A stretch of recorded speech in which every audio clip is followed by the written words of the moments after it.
Hello friends, welcome back to the Poplar Bible Studies channel. If you're following along on my main channel, you may have heard, and if you saw the post yesterday, I got really sick. Was it yesterday? I don't even know. All the days blurred together. The day before yesterday, that evening, I just did not get any sleep at all. I just couldn't sleep because my stomach hurt so bad, and it was some kind of food poisoning, it seems like. I took a whole bunch of Pepto-Bismol tablets and all that kind of stuff like that. But let's get here into this Bible passage. If you have your Bibles, you might want to turn there to 2 Corinthians chapter 4. Now we're going to read a little bit longer of a passage because if you're anything like me, being on pilgrimage, being on a long hike, it's a challenge, it's an adventure, but it is difficulty. And whenever you're trying to do something in life, you're going to run up against a whole bunch of difficulty. It's maybe encouraging and exciting, but also difficult. And other times in your life where the difficulty comes to you, you find that difficulty as well. But I want to use this passage to help you just gain some perspective. Gain some perspective on what those challenges, what those difficulties are doing in your life. Like I said, we're going to read a little bit more here than what we normally do. Instead of just a couple verses, we're going to read a whole passage. And I think you'll see why. 2 Corinthians chapter 4. Read now my little pocket Bible here.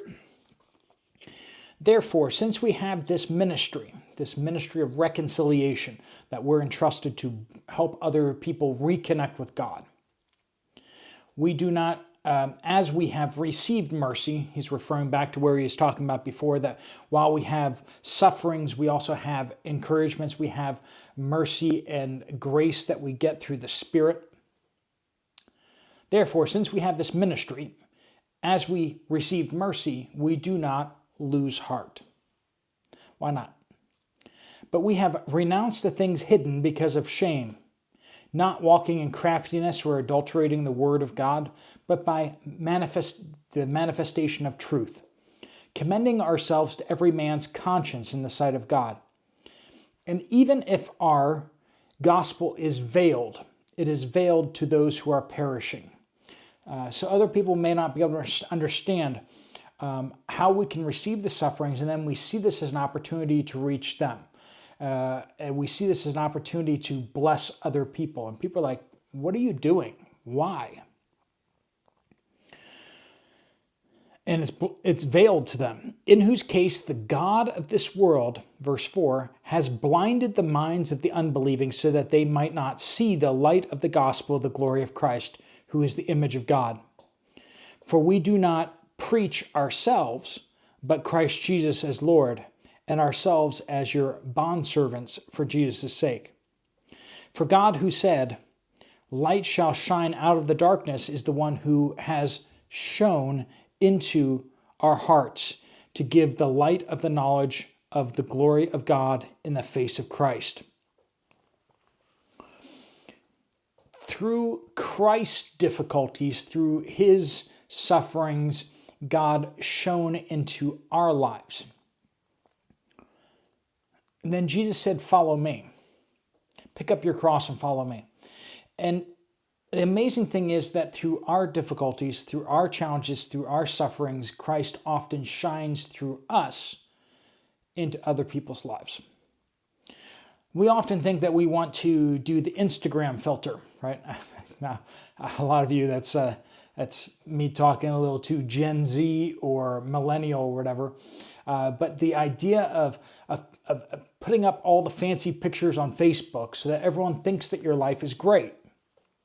And so you go to church and everyone's like, how are you doing? You're like, oh, I'm living my best life, And we put a smile even though we're really struggling.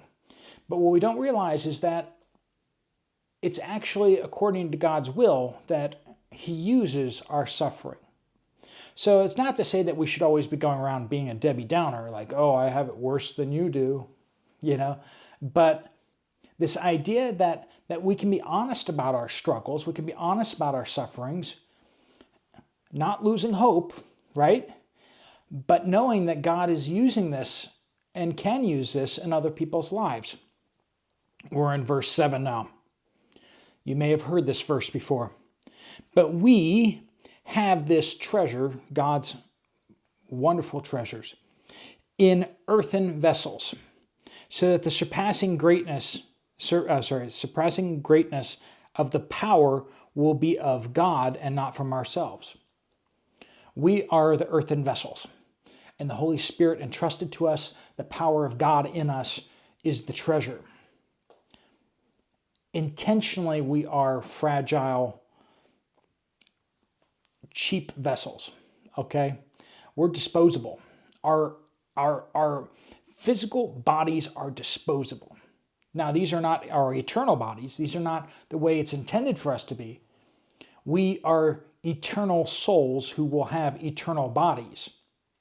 But right now, it's through our fragility that the treasures of God shine through. And think about that.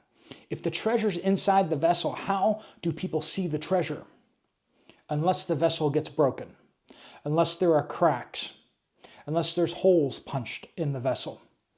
As we get more damaged, oftentimes the more God's power shines through. How about that? Verse 8, we are afflicted in every way, but not crushed. Perplexed, like we don't know what's going on, but not despairing. Persecuted, but not forsaken. Struck down, but not destroyed. Always caring about in the body, in our bodies, the dying of Jesus, so that the life of Jesus also may be manifested in our body. Do you want the life of Jesus to be manifested in your body? Well, then you need to identify with him in his sufferings. Not fleeing for him, not pretending to not be a Christian when it's unpopular, but rather boldly being known as his. Identifying with him, especially when it's unpopular. For we who live are constantly being delivered over to death for Jesus' sake. Why is it for Jesus' sake? Remember, we're those earthen vessels. The more we're cracked, the more we're stressed, the more holes are punched in us, the more God's treasure shines out of us. For Jesus' sake, we suffer. Now, sometimes we suffer just because we're stupid, okay? We all make stupid choices, and there are consequences sometimes. But even in those, God's power can shine out through us. Doesn't mean we should go do, that's not authorization to do stupid things and then suffer for them and go being like, oh, well, it's all Jesus' fault. No, sometimes it's our fault. But he can still use it. So death works in us, but life in you. That is 2 Corinthians chapter 4, verses 1 through 12.